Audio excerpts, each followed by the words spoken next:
ఆంధ్రప్రదేశ్ రాష్ట్ర ప్రభుత్వ ఉద్యోగుల పెన్షనర్ల పెండింగ్ బకాయిలపై కీలక ప్రకటన. ఈ వీడియోలో వీటన్నిటి గురించి పూర్తి వివరాలు అయితే తెలుసుకుందామని ముందుగా వీడియోని సపోర్ట్ చేసే వారందరూ కూడా వీడియోను లైక్ చేసి మీ తోడు ఉద్యోగ మిత్రులకు వీడియోని అయితే షేర్ చేయండి.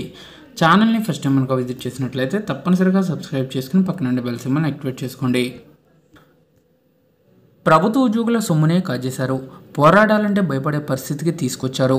ఏపీజీఏ రాష్ట్ర అధ్యక్షుడు సూర్యనారాయణ రాష్ట్రంలో ప్రభుత్వ ఉద్యోగులు ఎన్నో ఇబ్బందులు పడుతున్నారని, వారిని కేసుల్లో ఇరికించి జైలుకు పంపడం వంటి సమస్యలపై పోరాడాలంటేనే భయపడే పరిస్థితికి అయితే తీసుకొచ్చారని ఆంధ్రప్రదేశ్ ప్రభుత్వ ఉద్యోగుల సంఘం రాష్ట్ర అధ్యక్షుడు కేఆర్ సూర్యనారాయణ ఆవేదన వ్యక్తం చేశారు.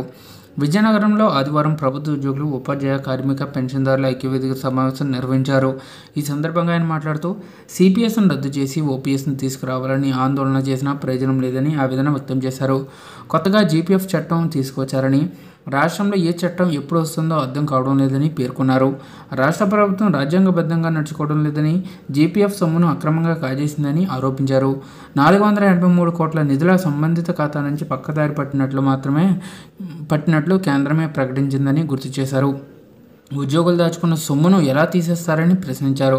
ప్రస్తుతం ఆర్టీసీ కార్మికులు, ప్రైవేట్ సిబ్బంది ప్రభుత్వ ఉద్యోగులు తెలియని అయోమయ పరిస్థితుల్లో నెలకొన్నదని, మెడికల్ రియంబర్స్మెంట్ పథకం విషయంలో మోసం చేశారని ఆరోపించారు. ఈ అంశాలపై ఉద్యోగుల్లో చైతన్యం నింపేందుకే రాష్ట్ర వ్యాప్తంగా సమావేశాలు నిర్వహిస్తున్నామని వెల్లడించారు. ఎన్నికల నేపథ్యంలో 30 సంఘాలు ఐక్యవేదికగా ఏర్పడి 12 ప్రాధాన్య అంశాలను లేవనెత్తామని వివరించారు.